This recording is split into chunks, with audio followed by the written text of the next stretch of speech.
Hello, everyone, and welcome. Welcome to Toronto Awakenings Sharing Group. I'm Dr. Yvonne Cason, the group leader of Toronto Awakenings Sharing Group. Welcome, everybody.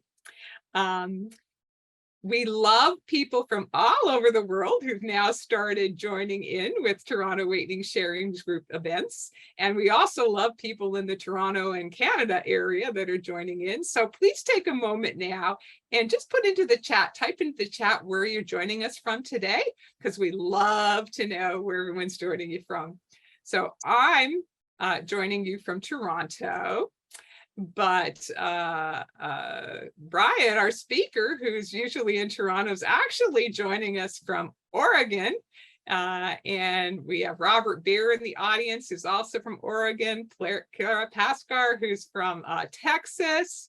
And we have a few other people from the Toronto area.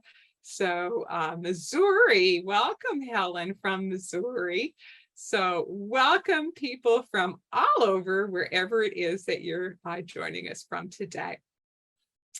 And oh, Christine Provan from West Wales, from across the pond. Wonderful to see you here. Welcome, everybody. And Marina from Smith Falls. Awesome, awesome. So for those of you who may not have been to one of our Toronto Awakenings events before, I just want to tell you the format of our event, that everyone's going to be muted except for the speaker. And so if you have some questions for the speaker, just type them into the chat and we'll have a question and answer period after his presentation. And then he'll be happy to answer your questions. So with that, I'd like to introduce our featured speaker for today, Dr. Brian Sackett. Now, Dr. Brian Sackett, PhD, is a psychologist, previously in private practice in San Jose, California. And he's a recent, well, I'll say 4-year recent Toronto, Ontario resident. He specializes in his practice in working with clients with trauma and abuse, as well as spiritual emergence, spiritual emergency, anxiety, and couples communication issues. He is a Bachelor of Science degree in mathematics from Stanford University, a master's degree in counseling psychology, and a PhD in transpersonal psychology from the Institute for Transpersonal Psychology. He's presented at many groups internationally, including he presented at our last live event for Toronto Awakenings before COVID, when we used to have live events. And we're just delighted to have an updated presentation for him now online. He's also presented many times to Spiritual Awakenings International at both our first and second conference. Toronto Awakenings is affiliated with Spiritual Awakenings International. And Brian also facilitates an online meditation self-inquiry group, and he also does a spiritual guidance and coaching. And I have to say that I'm delighted that he also serves on the board of directors of Spiritual Awakenings International, which I'm also very grateful for. So with no further ado, I'd now like to turn it over to Dr. Brian Sackett. Hi, thanks, Yvonne, for that kind and warm introduction, and welcome to all of you. I'm looking forward to interacting with you, hopefully a little later in the question and answer period. So I call my talk When Life and Death Come Knocking, and I'm going to present to you 3 examples of when that happened in my life, and what I learned from all of this, and hopefully what I learned is going to be of some benefit and value to you, and maybe to other people who might listen to this talk later. So I'm going to talk about 3 main things: a near-death experience I had as a child, falling out of a car that was going 60 miles an hour. And then I'm going to talk about a unitive and mystical experience that I had as a senior at Stanford University, and which led to a spiritual emergency and a subsequent psychiatric hospitalization. And Then finally, I'm going to talk about the shared death experience I had with my wife of 25 years. And we're coming up on the 10-year anniversary of that this coming Tuesday. It will have been 10 years since Chris passed away. And so it's more poignant somehow for me. So I'm going to share the screen and do my presentation. So as I said, my talk is called When Life and Death Come Knocking.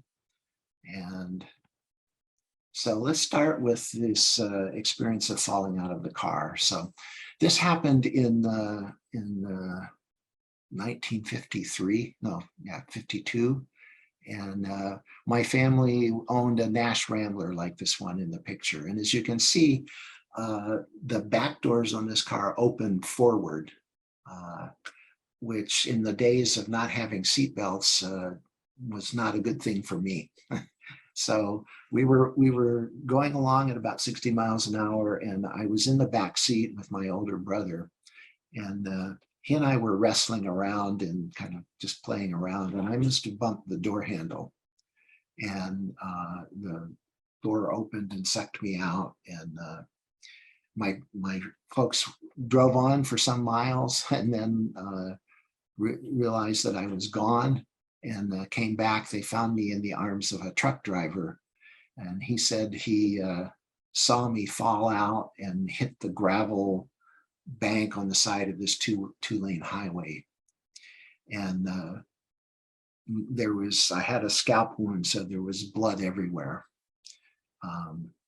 So my folks loaded me up in the car, and they had to drive 30 miles down the road and to a little clinic, and where they could take a look. And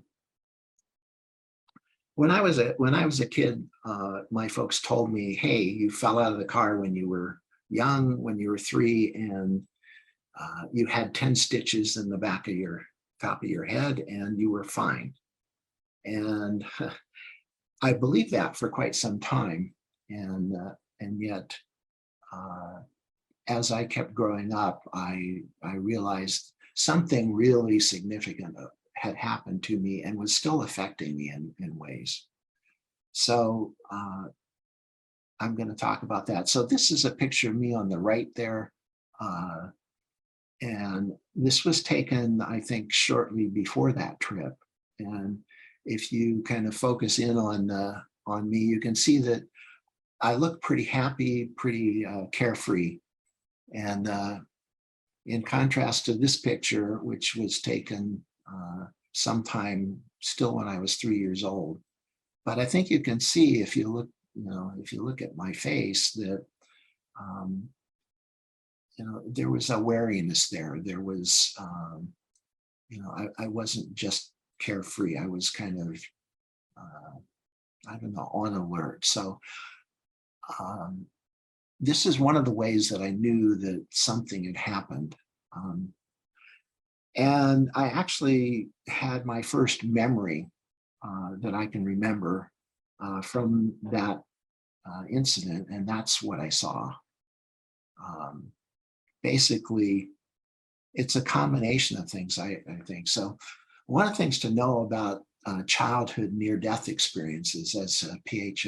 Atwater has stated a number of times, you typically don't integrate those for decades after your experience, and sometimes it's 30, 40, 50 years, which was in my case. It took me about 50 years to start unpacking this. And that's one of the main reasons I wanted to share this, is to say that some of this stuff is not clear, and some of these early childhood near-death experiences are traumatic for the people. And so it's important to deal with that, to uncover that. And so I embarked on a very conscious journey to understand what had happened. And this basically started back when I went back to graduate school at age 40. And one of the things I did there was a very good a professor who was a very good hypnotherapist. And so I had a couple of regression sessions with him. And the main thing that came out of those for me was I had very sharp pain in my chest. And so I'm speculating that when I fell out of the car, I, probably tore some cartilage in my chest, because breathing was like breathing through cut glass. It was very, very painful. Another thing that I did as I was studying psychology was I joined a psychodrama training group, and we practiced on one another. And one time when I was the protagonist they were working with in this group, I found myself spontaneously lying on the floor on my back with my arms upraised and crying. And I knew that somehow that was connected with my mother. So as I tried to sort out what had happened, one of the things I did was my folks still lived in Minnesota at that time. I called them up and asked them to walk me through step by step what had happened to me. So they said, yeah, you fell out of the car, you were knocked unconscious. So I was unconscious for that 30-mile drive to this little clinic. When they gave me over to the nurse at the clinic, and she took me away, my mom and dad went into the restroom, and they both threw up and had diarrhea. So they were scared out of their minds, really, really affected by this. My mom said the nurse came and told her that when I woke up in the clinic, I started screaming and thrashing around. So they wrapped a sheet around me and tied me down. And I think in those days, they didn't explain to 3-year-olds what was going on. They just did what they needed to do. This white light had a consciousness to it. It had some kind of being that was strongly affecting me. But also, when I woke up, I saw a white porcelain bowl that a nurse was carrying. She was dressed in white, and there were very bright lights on in this clinic room. And there was water in this bowl. I think they must have been using that to clean up my head. And somehow when the light shined off the water, it scared me, and I was crying.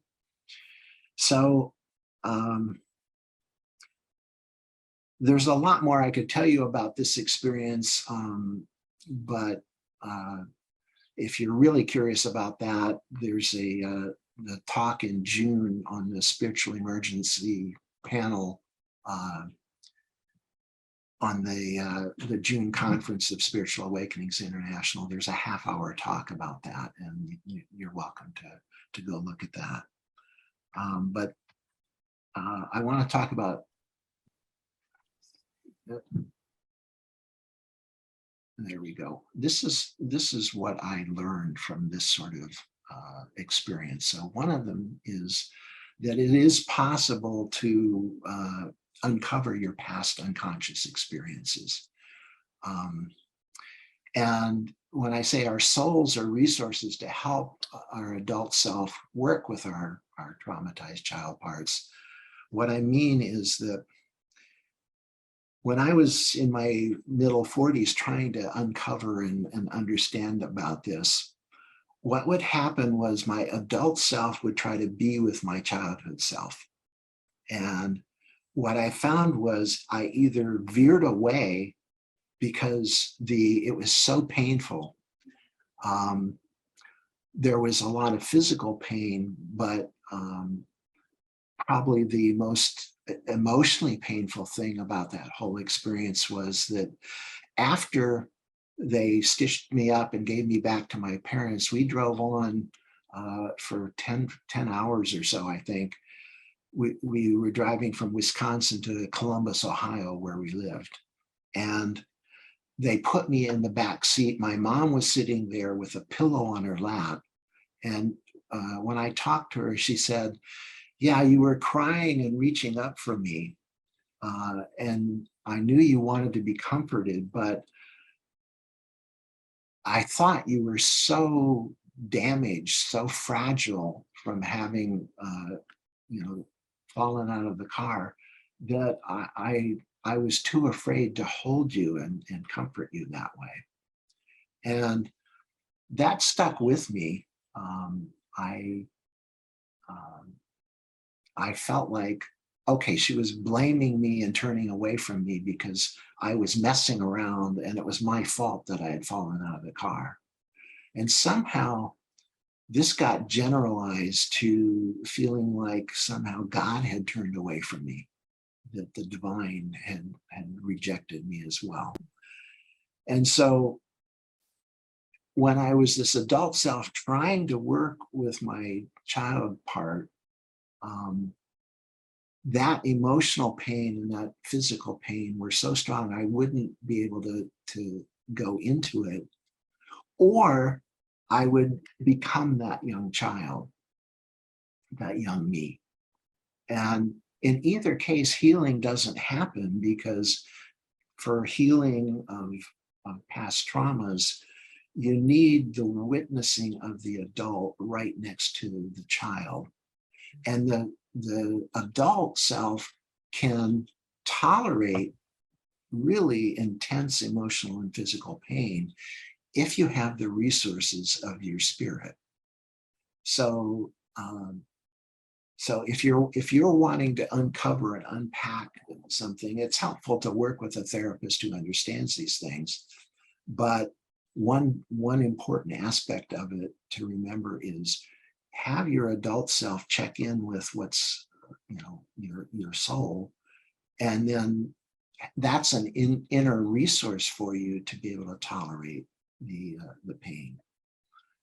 And finally, if you invite the presence of your transcendent self to stream through your body and through your personality, that will bring insight and revelation. So that's what I want to say about that for now.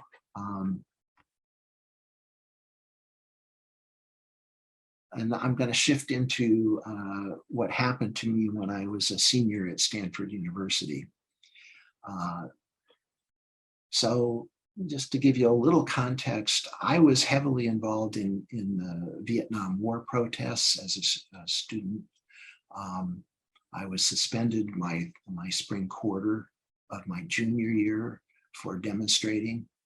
I was trying to graduate, and that quarter, because I'd taken some summer courses, and when I graduated, I was going to be drafted. And I was strongly against the Vietnam War. I didn't want to go into the Army, but I didn't want to go to prison. And ironically, I didn't want to move to Canada, even though now I have moved to Canada. And so I was in anguish about the polarization. Being for or against the war was tearing apart families and friends, and it was just a very tense and hard time. So I was really weighed down with concerns about that. But I went one evening to a presentation at an auditorium at Stanford, and it was done by two people. One was, this man is Baba Ram Dass. This is what he looked like then. And the other one was Swami Muktananda. And, Baba Ram Dass was a psychologist that had been kicked out of Harvard because he and Timothy Leary were doing a lot of LSD and other kinds of psychedelic experimentation. Ram Dass wanted to find out more about all this, and he ended up going to India and finding a guru named Neem Karoli Baba. And Swami Muktananda, what was known as a Shaktipat guru. He could transmit the Shakti energy non-verbally, and a number of people, including myself, had very strong experiences from, being with him or even seeing a picture of him. So that's what I looked like in those days.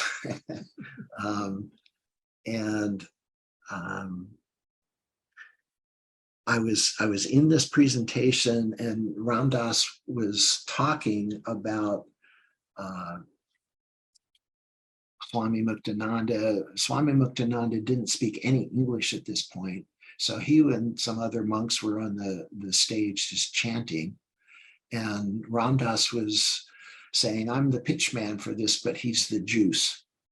And one of the things he did was he led us in a meditation, and I come to learn that it was probably a Ramana Maharshi meditation. And it was something like this, that you imagined that you were on a bridge over a river. And the river contained everything that was in time and space. And that meant all your thoughts, all your emotions, all the sensations that you were picking up, even the thought of being on a bridge over a river, that was part of the river of time and space. And that there was still awareness through which, everything in time and space was flowing. And so I was interested in spirituality at that point, but I had no real context for this. I had been raised a Roman Catholic, but I rebelled against that.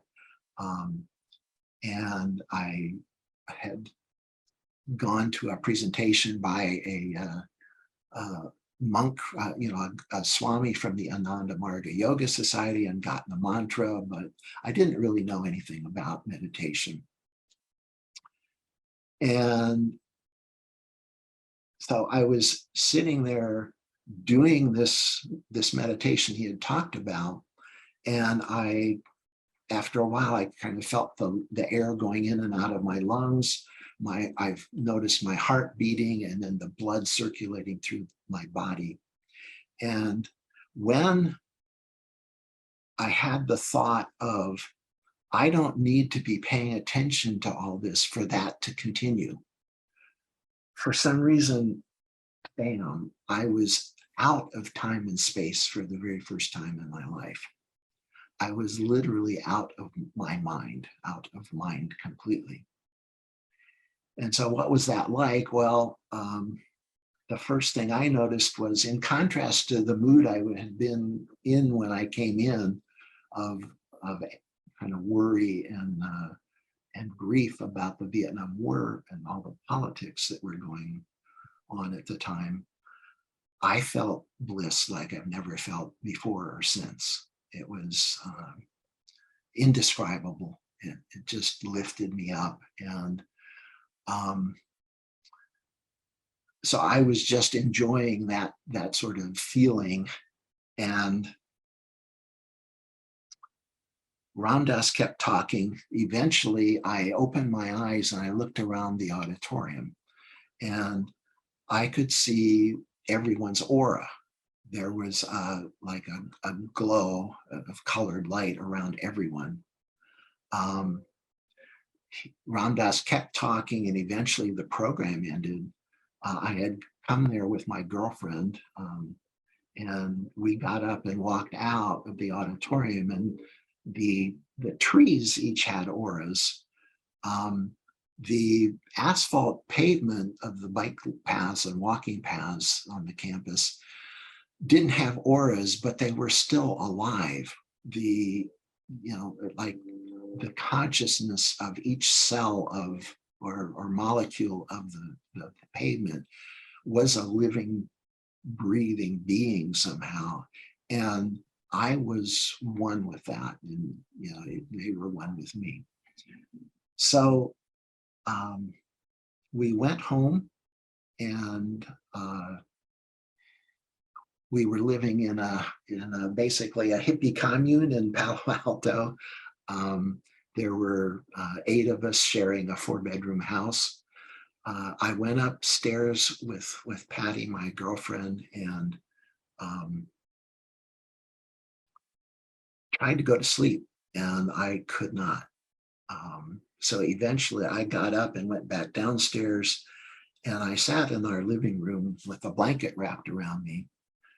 And I was not thinking about this. I was there experiencing this. And where I found myself was back at the very beginning of creation. And at the very beginning of creation, there was this undifferentiated godness, whatever you want to call that. It was just God consciousness. And yet there became an impulse to create. And that impulse to create led to the first duality, because if everything was undifferentiated, there was no creation. So in order to create, God split its consciousness between God and not God. And I was just being flooded as this was going through me. And as I said, I was raised Roman Catholic. So I think that formed some of how this landed in my mind. And so to me, it was like, the creations included the creation of the archangels and the angels between men and women. And every example, like a cloth, instead of just seeing my shirt, I would see the threads and then the spaces between the threads. So that was a duality. And so this just came through me, and I experienced that all night. And when Patty got up in the morning and came downstairs, I was excited to say, "Hey, Patty, this is what was happening." And she looked at me, and it was like, "Oh, what's wrong with you?" Like she didn't understand, and it made her worry about me. So I'm not going to go into all the details of everything that happened with this either, in the interests of time, but there's a previous talk I did for Spiritual Awakenings International entitled Spiritual Emergency Resolved Over 50 Years. And I go into a lot more details if you're curious about that experience. But I ended up not eating or sleeping for a week. And as the week went on, my body kind of got more wired somehow. It was tighter and tighter. And this wasn't comfortable. So eventually Patty took me over to the Student Health Center. And 15 minutes later, I ended up here, which is not the current Stanford Hospital, but it was the hospital back then. And there was a psychiatric ward in this hospital. And so I was admitted to the hospital. I was given Thorazine, which knocked me out for 2 days. I slept for 2 days. And when I woke up, they started me on a regimen of a drug called Stelazine, which is an antipsychotic medication, and Cogentin, and a sedative to put me to sleep. And there I was in Stanford Hospital. Now, one of the things that was happening during this whole experience was that I was traveling out of my body frequently. And somehow I could travel not just through our time and space, but I could travel to realms where our Earth and our sun and our galaxy even became the size of atoms and electrons. So I could travel up, and I could also similarly travel to where molecules and electrons were the size of stars and solar systems and things. So I was out there, and there was an immense meaningfulness that I encountered, and it made my human existence and the meaningfulness of my human life dwindle into this insignificant little speck. I didn't totally lose contact with my body and with that human life, but it significant was, was nothing. And this continued even with the antipsychotic medication. I was in this kind of an altered state for about a 2-month period.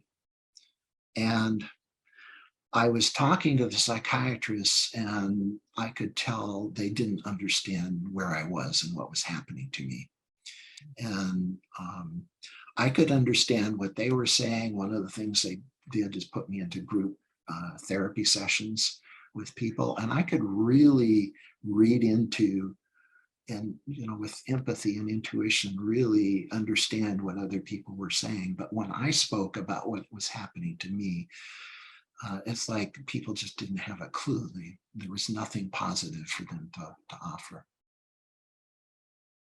So I ended up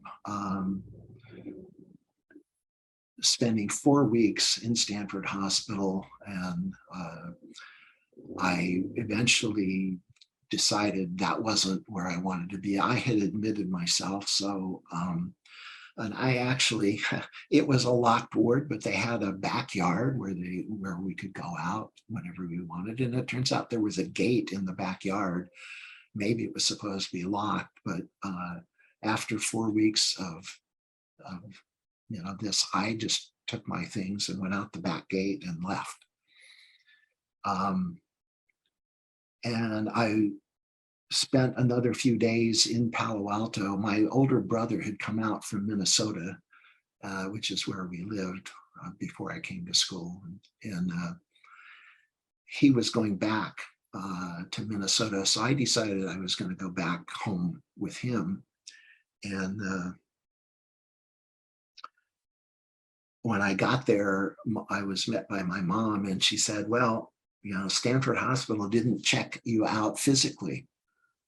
We would like you to go into another hospital here in St. Paul and have a bunch of physical tests run. And so I said, okay, that seems okay to me. So at this point, I knew that the medication wasn't good for me.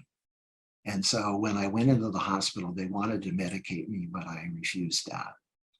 And so they ran a whole bunch of tests. I talked to a psychiatrist for about a week, and he, I could tell at some point he had made up his mind that I was suffering from LSD flashbacks. And I had taken LSD sometime before this experience, but there was nowhere close to that experience. And whatever I was going through, I knew was not an LSD flashback, but somehow that was his first opinion of me. And anyway, all of the tests came back completely normal. There was nothing wrong with me physically at all. And so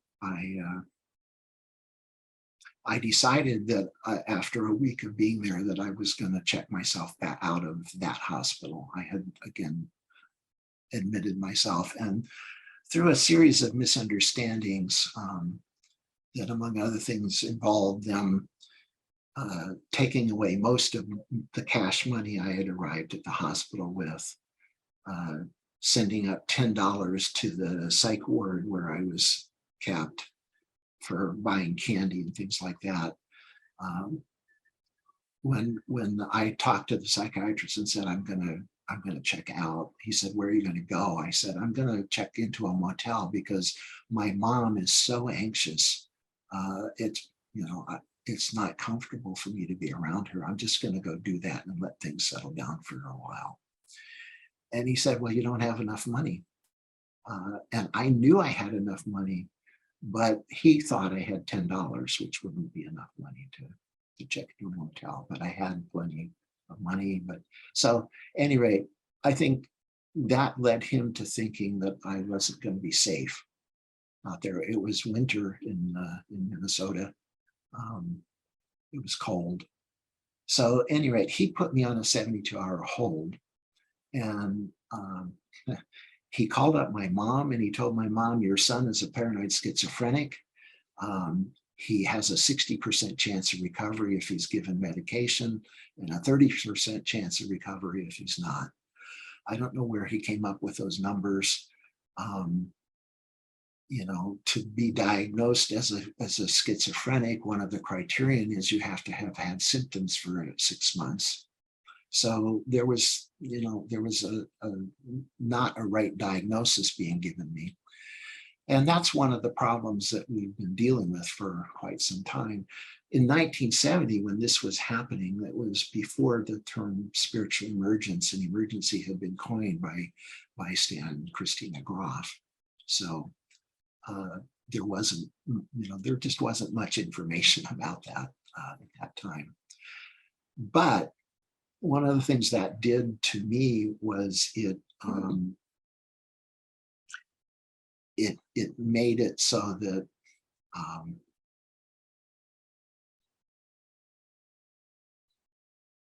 can I say it?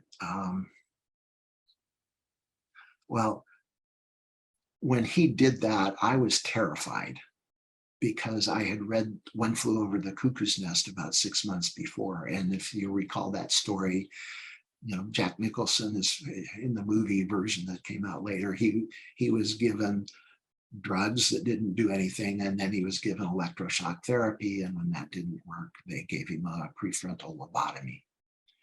And so when I heard the psychiatrist saying, okay, we're going to commit you, we're going to give you medication, and I imagined that was what was going to happen to me. So I was terrified of that. That was actually worse to me than the idea of dying, going through that, all of that. And also I got angry, you know, at this guy. I just, you know, so it was a combination of fear and anger. And I believe that probably is what grounded me out of this sort of, you know, I had a partial transcendent awakening, but I was grounded out of it instead of working through it naturally. And to make a long story short, my dad had come home from his business trip. He had been on that whole week that I was in the hospital. He refused to have me committed. And I went home with him. The psychiatrist let me out and went home. And when I was home, I went from having been completely wide open and loving and at one with everyone and everything to kind of shut down and distrustful. I ended up going back to Stanford in January, and winter quarter, I made up the incompletes that I could make up from the fall quarter. I went back to classes in the spring quarter and I graduated. So this was, I think, a classical spiritual emergency before we understood those terms. And I'll talk about what did I learn from this experience. So basically, we live in this matrix, and it's a paradoxical place. There's stillness that runs all the way inside of us and all the way out. And that stillness holds every point, every piece of time and space. And you can access that. When you do access that, that's outside of the mind and the senses and the emotions, you encounter our true nature, which is love and bliss and peace. And you come to understand that we are one being and that we're manifesting as countless unique individual beings. So we're both divine and infinite and one, just one of us. And simultaneously, paradoxically, we are these unique bodies and personalities and human beings that are the manifestation. It's how the divine is knowing itself and expressing. So I don't know why I have to keep doing that, but so I'm going to switch again. You can learn more about that, the details of all that, if you'd like, with some of my previous talks. And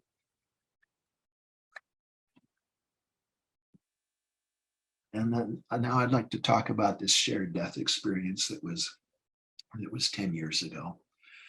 This is Christy Tollefson Sackett, my first wife, and we were married for 25 years. And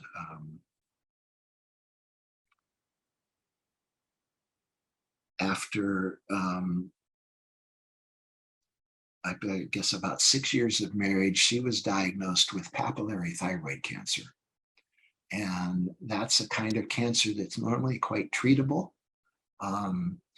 You're given radioactive iodine, and the thyroid cancer cells uptake the radioactive iodine and concentrate it. It kind of makes a magic bullet effect, and the radiation kills off the tumors. And so it's also fairly slow growing as a cancer, and it doesn't produce toxins like other cancer cells do. So normally thyroid cancer is not a bad cancer if you have to have cancer. But Chris's case, about 5% of papillary thyroid cancer patients don't uptake radioactive iodine. Their cells don't do that. And that was the case with Chris. And it meant that there was no treatment. And so these cells kept growing. It had spread to her lymph nodes. It spread into her lungs. And we would have to have, surgery. So she had neck surgeries a number of times. And then once they did a left lung thoracotomy, which is taking out the cancer cells from the lungs. And we just lived with this for 19 years.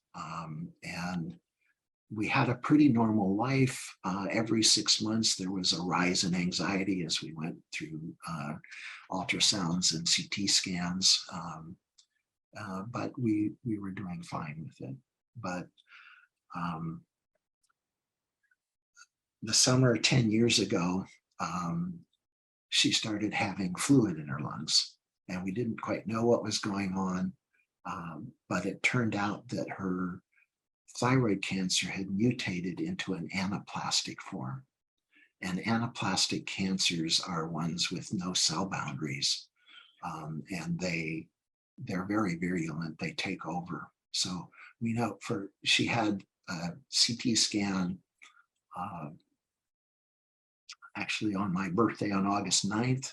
And then 3 weeks later, we had another CT scan. And the first one showed a few tumors, which had been her condition all along.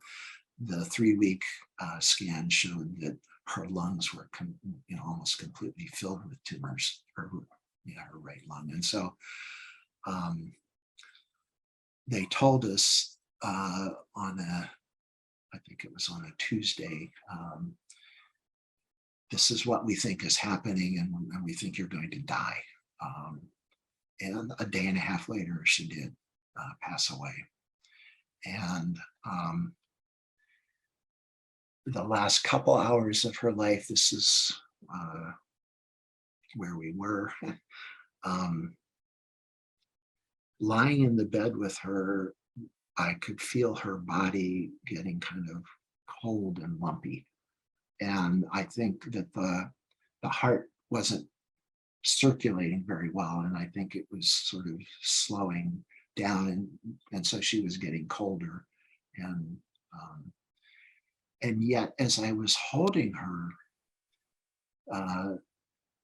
this is the shared death part of this experience, because I could perceive her, and there's an identity with somebody, right? You can tell that that was Chris, just like, I have a certain identity, or, Yvonne has a certain identity. You can feel that that's them.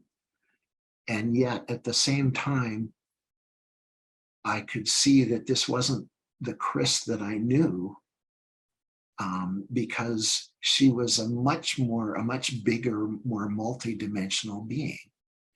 And so I could perceive that. And at the same time, she was on my right side. And so coming from the right, there was this huge upwelling of love and joy. And it was mind-breaking, because I loved her, and I was losing her. And my daughter Kate and my son Logan and one of Chris's sisters, a couple other people, they were standing around the bedside as I was lying there with her. And when I would worry about, okay, are Kate or Logan, are they okay? How are they doing with this? It was like that huge uplifting of love and joy would be cut off. And my perception of her as this big being would also be cut off. And I learned that if I started thinking about anything, it would cut this experience off. So I just started paying attention and not thinking. I just was paying attention to what was happening with Chris. And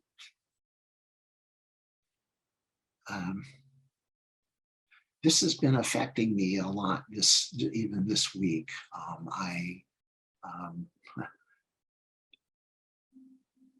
I was in my daughter's home in Beaverton, Oregon, and I was sitting in one of the lazy boy recliners that I had in the place where Chris and I were. And Chris's piano was there, and our teak dining room table was there. And I was looking around, and I was feeling, I just started crying. I was just feeling such sadness and such missing of her. And not just her, but of sort of the whole life that we had led together with the kids there, which they would have moved away anyway. So it's not logical, but it's emotionally it was true. And as I was feeling all this, I could feel her being this big multidimensional being again. And at the time, I recognized her as that. Some months later, I realized, okay, what she was showing me, among other things, was I'm that same big kind of multidimensional being. You are that same big multidimensional being. We all are. And yet we get veiled from that. We don't perceive that normally, but this experience kind of lifted the veils for a while. And it's funny, this went on for about 2 months. I felt this love and joy coming through, and I couldn't grieve. Another thing that I want to say about this is when they told us that she was going to pass away, and it could be a days or a week or so, we looked at one another, and she couldn't talk from that, sort of from that point on. She wasn't able to speak anymore because her body was shutting down. But we looked at one another, and she could squeeze my hand. She could still understand. We looked at each other, and we didn't know how to go through this. how do we go through her dying soon? And, so you don't know, but you go through it. And this multidimensional beingness and this joy and love that's there are, I think, the only way we really get to go through stuff like this in a way that we can tolerate and that has some sense of grace about it. Because from that place, even though this was from a human perspective really hard and horrible, it was okay. It was as it is.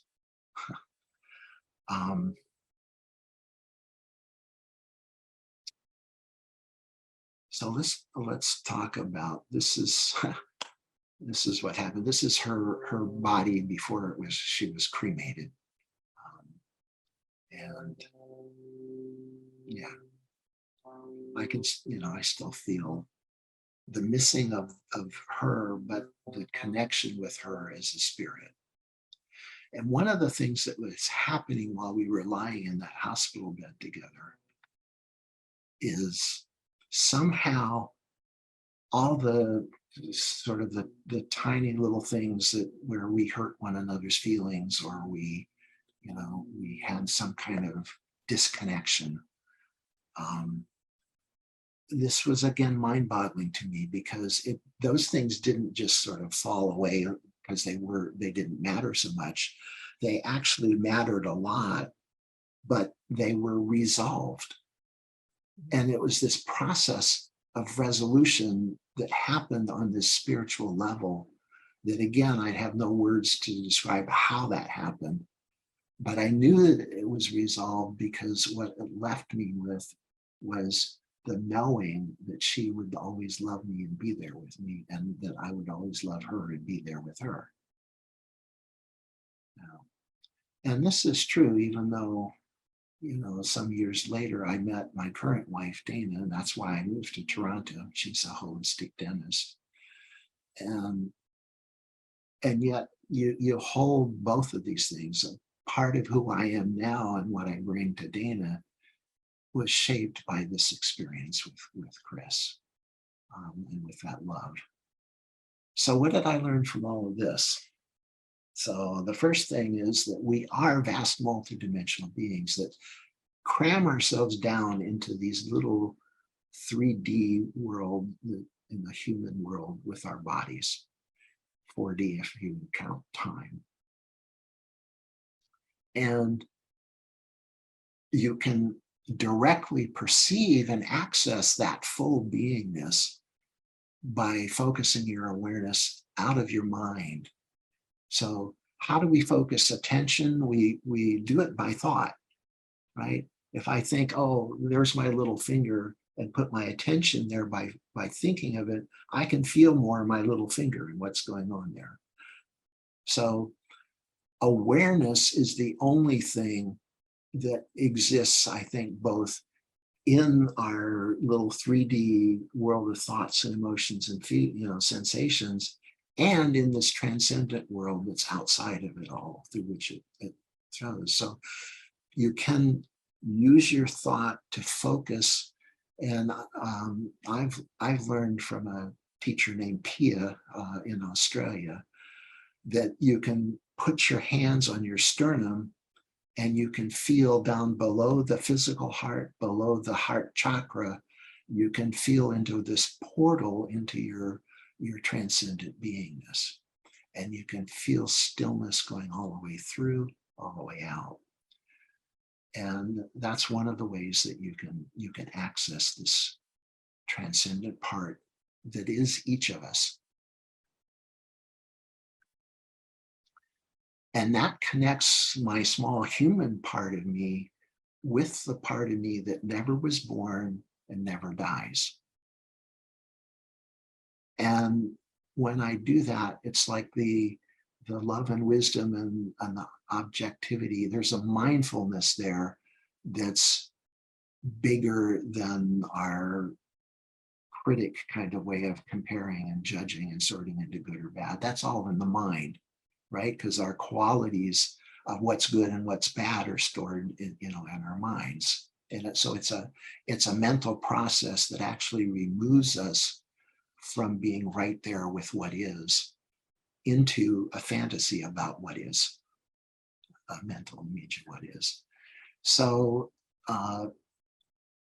that by connecting this way, it helps us tolerate our suffering, and you can actually make better choices by doing that. Another important part of this is, I think many of us are looking out there for our answers, right? We're looking for our mate, we're looking for our good career, we're looking for that good house, or good toys.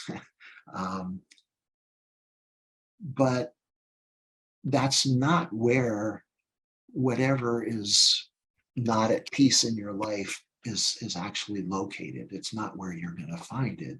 It's not out there. It's inwardly.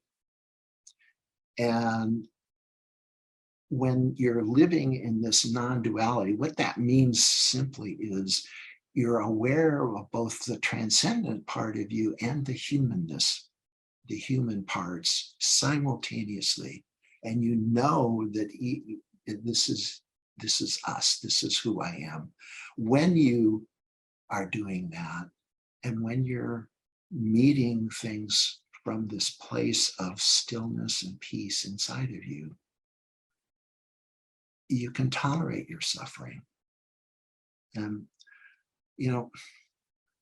part of why, what I hope you learn in this presentation is, so I had plenty of suffering, right? When I was a kid, I got scared from falling out of the car.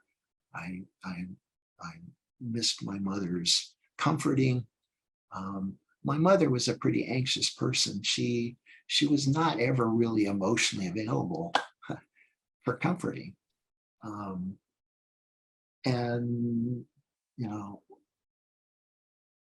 I think probably the hardest thing I've ever gone through is that experience with Chris 10 years ago. It's heartbreaking. And yeah, and all this childhood trauma was really hard, and yet it's not just okay. It's the way that sort of our transcendent selves are lining up life, and yet our transcendent self and contact with that can help me to hold this and allow myself to feel both the joy I feel with my current life and also the yearning and missing of Chris that I feel. It's like I don't have to numb out with this, and it's from meeting this place inside. So when life and death come knocking, if you want to get through it better, go inside and let me be clear. This is something that you learn by practice. It's taken me many years to get to a place where I'm really feeling like I've integrated these experiences. I'm at peace with them and with what's happened in my life. So it's not just an instant process, but it's there. And I would just encourage you to meditate and do this kind of practice as much as you can. So that's my talk, and I'm fine to open to answer any questions you might have about it. Awesome. Thank you, Brian. If I can get you just to stop screen sharing now, that is wonderful. So if any of you have any questions that you would like to ask Brian, please type them into the chat and Brian will be happy to answer them. So Brian, thank you for that really open-hearted,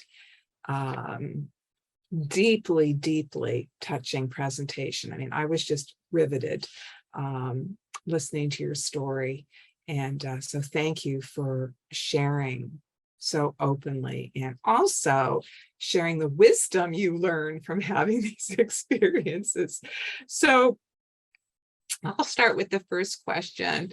So what do you think is the most important thing you learned having these various spiritually transformative experiences in your lifetime that you can apply to your day-to-day life? Like, what's the most important way you think you're applying this in your day-to-day life?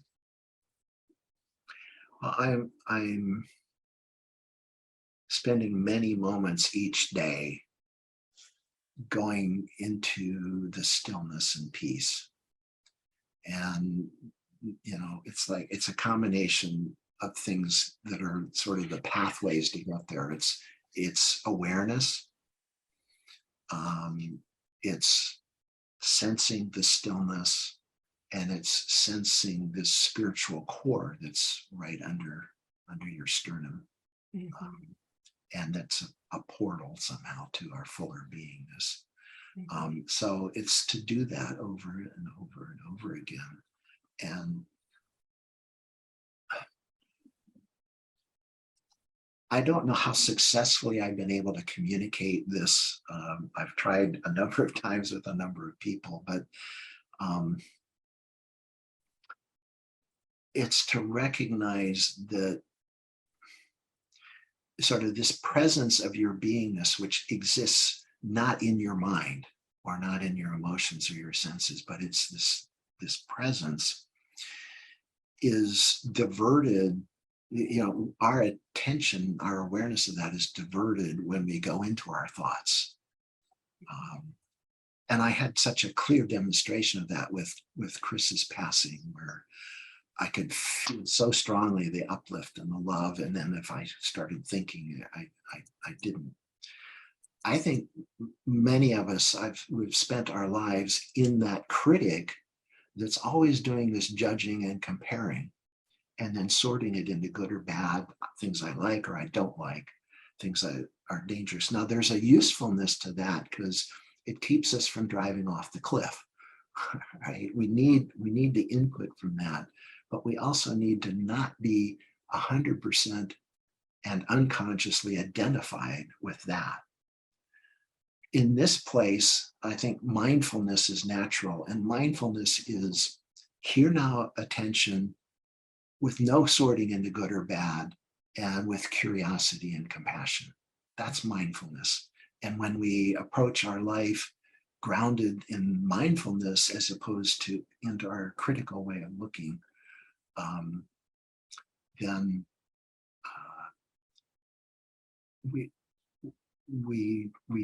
we don't hide from life. We embrace it. We're there. We're present to it. And among other things, it means that probably typically our choices are going to be better choices. Mhm. Thanks, Brian. Sure. All right, we have a question from Joe. And he says, it was fascinating to hear about your experience of space during your spiritual emergency, galaxies like atoms, atoms like galaxies. And Joe wonders, do you remember any different experiences with your perception of time?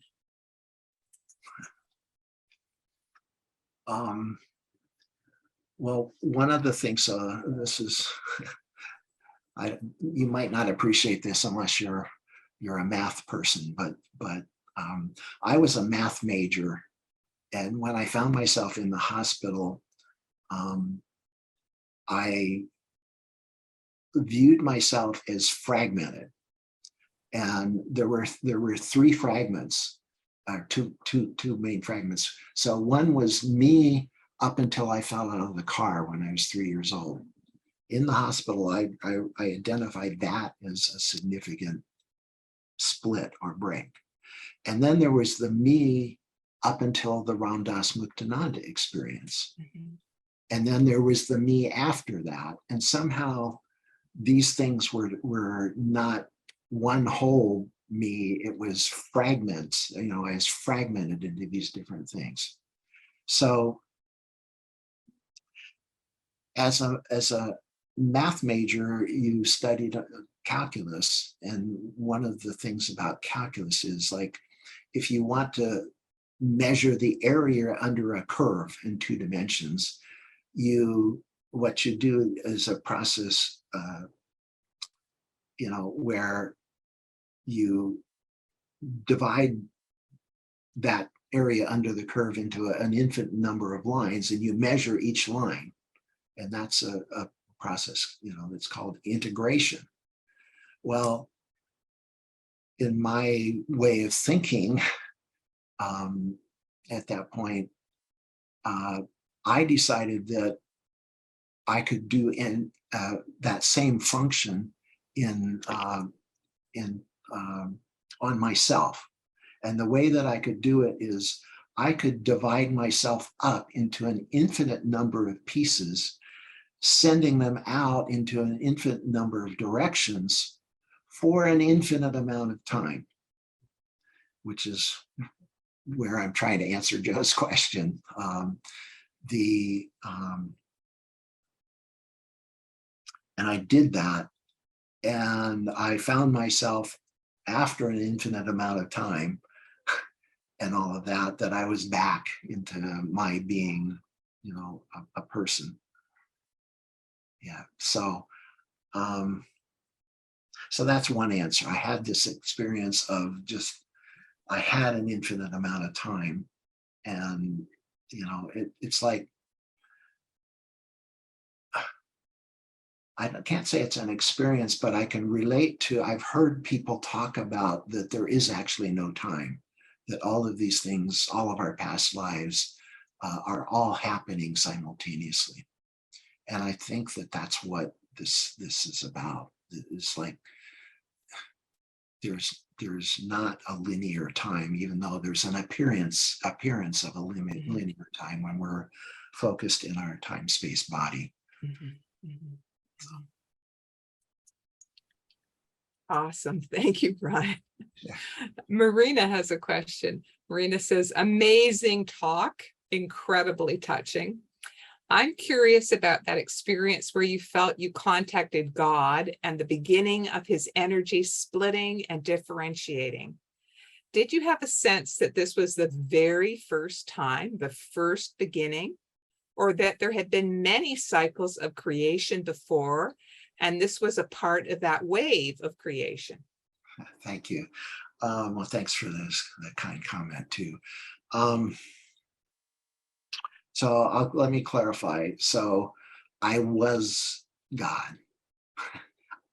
It was not thinking about God or thinking about the experience or observing it. It was, I was it. I was there at the very beginning, and it was the very beginning of creation. Now, mentally thinking about that, it's a little hard because there was, God is eternal, right? There's never a beginning and never an end, right? And yet there was a pre-creation and post-creation thing. So, I don't know how to answer that fully because, all I can say is what subjectively my experience of it is that it was the very first moment of creation. Yeah, thanks. Awesome. Fiona has a question. Fiona says, what can you say about us being around others who seem to constantly pull away from being with the larger spiritual awareness and have the feeling of others pulling away, making it harder for us to stay there, harder to stay in the presence? To stay in the presence. Well, first of all, hi, Fiona. Thank you for your question. Nice to see you.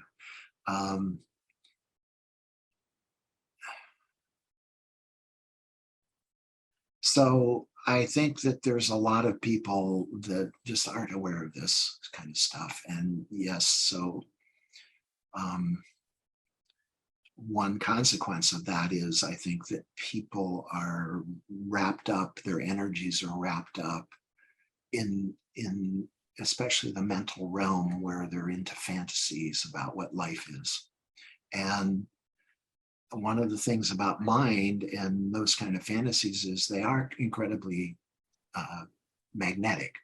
They draw us, they draw our attention. And when that happens, our attention is drawn away from our own presence. I think persistent practice makes the drawing away shorter. And, at some point, I do think you make a switch to where you're just not that pulled away by others. Now, my own personal experiences, I get pulled away myself. I will be very much in this presence, and then I'll want to go read a bad book, a science fiction book or something, and it's a diversion. And it's like, I think that this is an iterative process that over time, it becomes painful to leave this consciousness.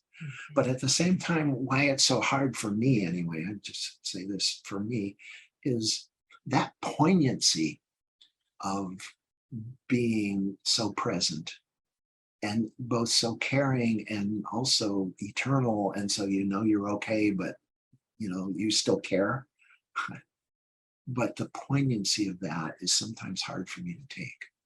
And so I will go away from that inside. I will escape.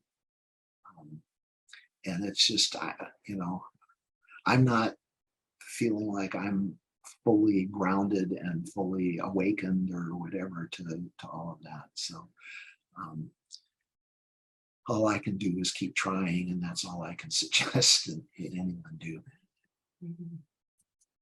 Awesome. Thank you, Brian. Yeah. Our next question is from Clara. And she says, did Pat waiting a week to take you to student council, was that because you refused to go? Could not eating or sleeping have aggravated your situation? All right, good, thanks. So hi, Clara, good to see you too.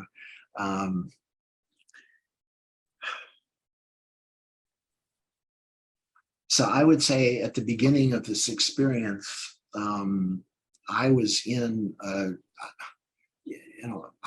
different reality than I had previously been in, and I didn't really know what was going on. To say, okay, I'm feeling ill or not feeling ill. One of the things that happened was there's a counselor, a guy named Jim Fadiman, who was one of the founders of the Institute of Transpersonal Psychology. And I got to talk to Jim 20 years later. Some friends of mine brought him over to see me a few days into this experience. And he said, he asked me, did I want to talk to Baba Ram Dass, because he was a personal friend of Baba Ram Dass's and he could have arranged that meeting. And I looked at Jim and I kind of laughed because I was Baba Ram Dass. There was no need to go see Baba Ram Dass. He was right there, in me or with me. And, just as an aside, he told me that when I talked to him 20 years later, when I went back to grad school, I talked to Jim about this whole deal. And he says, yeah, I used you as a poster child to warn people of the dangers of the Shaktipat of Muktananda, because there was no support system that Muktananda, that was the first time he was in the country, and there was nothing, but a lot of people got propelled out of it. But he said, you were a 21-year-old math major who, realized that you were God, but you weren't dealing with the problem of, okay, how is God going to live in this body and function? And so I didn't recognize at the time during that week that I had a problem. I wasn't you know, that was in this teeny little speck that didn't have much meaning to me. I was in this much bigger universe. And I think,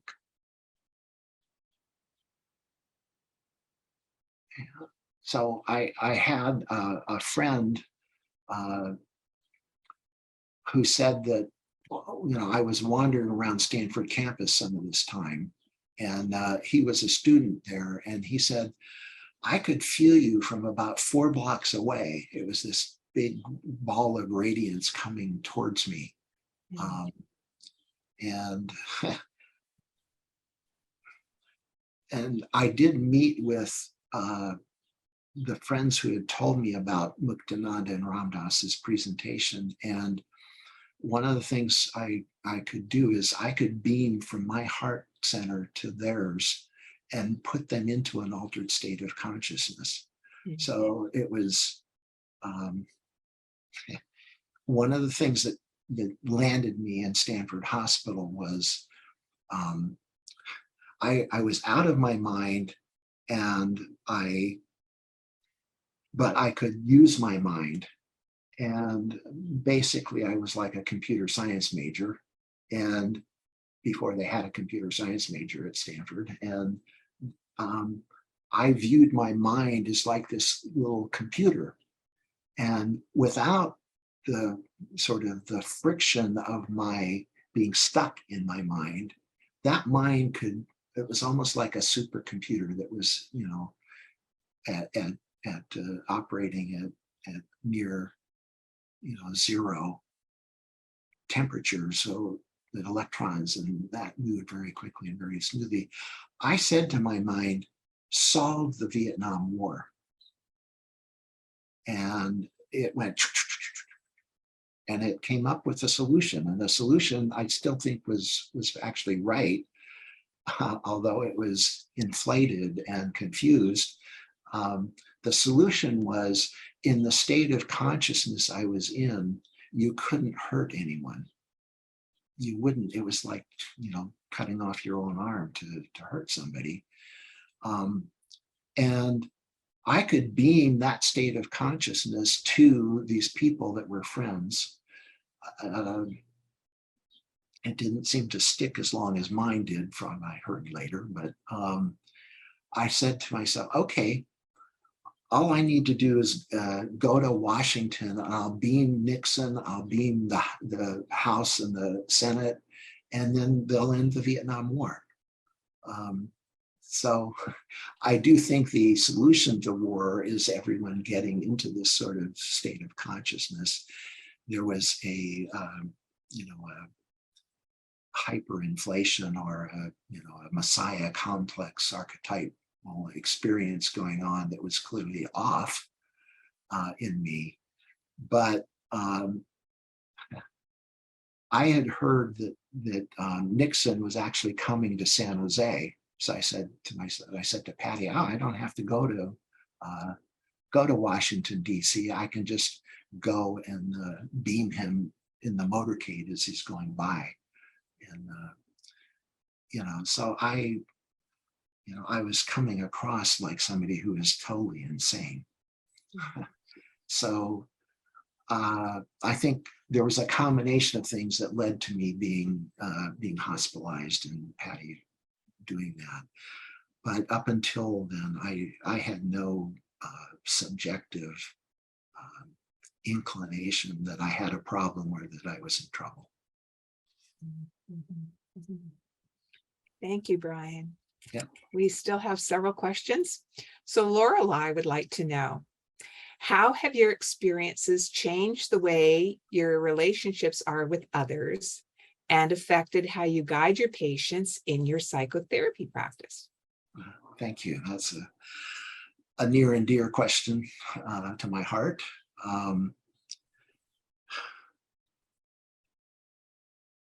Well,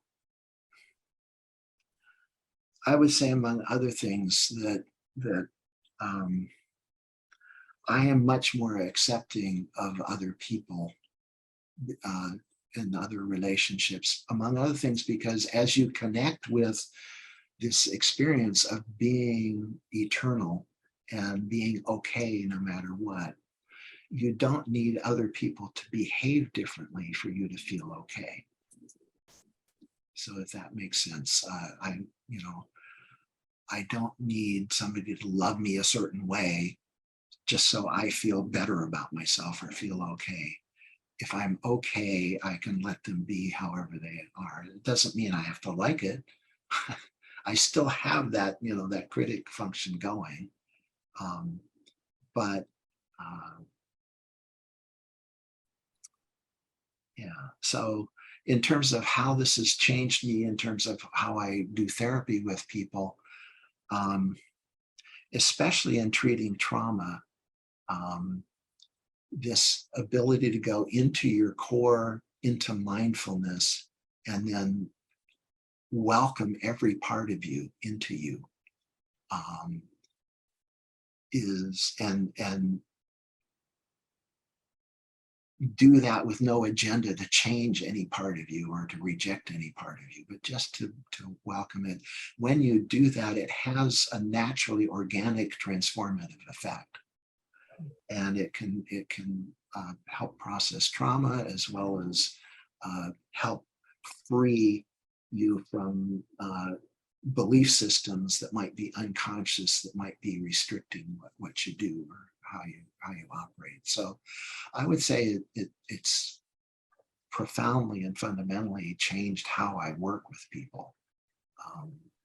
And it's in a positive way. And I think it's less up in my mind and more into just being with people and teaching them some of these fundamental tools, and helping them to be with themselves in a way that's healing. Mm-hmm. Mm-hmm. Thank you, Brian. Several people have left wonderful comments about how profound and wonderful your presentation was, how much they touched, your words touched them. So you'll have to read the chat afterwards, Yeah, but I would appreciate that. I'll go on to the next question because we do have a couple more.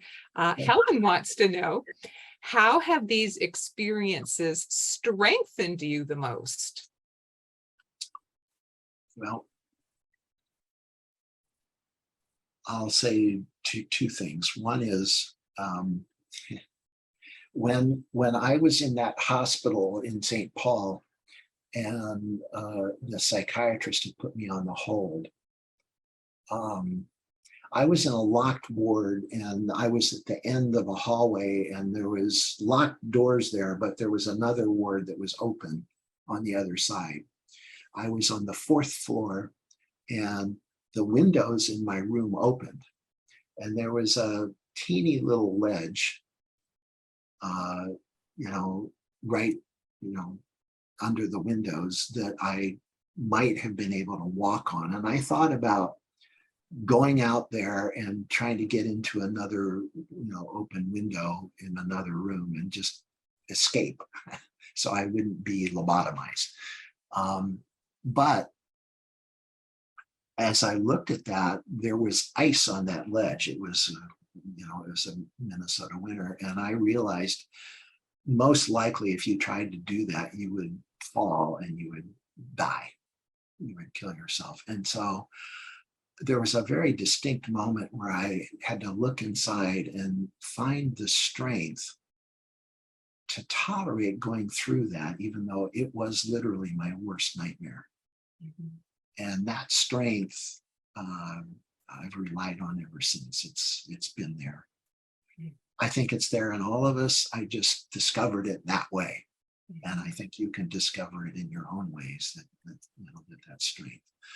Mm-hmm. The second thing I would say is that there is a strength in just touching into this eternal place that never was born and never dies, because you're fundamentally okay no matter what. And I mean, that makes all the difference if you really know.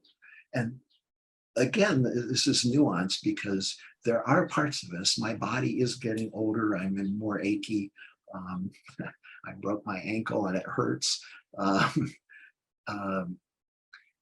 there are parts of us that aren't okay, right? But when the whole consciousness knows that you're that part, but you're also this part that's eternally okay. And when you get this sense that when you die, you're still going to be alive, like Chris is alive, I feel her. Even though I can't talk to her like I'm talking to you guys, and I miss that, she's alive and I feel her, and I'm alive. And so that's a gift of kind of being strong and getting through life. Mhm. Awesome. Thank you, Brian. This will be our last question, and it is from Marina. And she asks, it's sort of a comment and a question. Is it not true that when you are in your spirit body totally, you don't need to eat or sleep because you're fueled completely by energy? Many saints and gurus have not needed to eat or sleep for years. I've heard those stories. I read Autobiography of a Yogi by Paramahansa Yogananda, and I think I recall stories like that in there.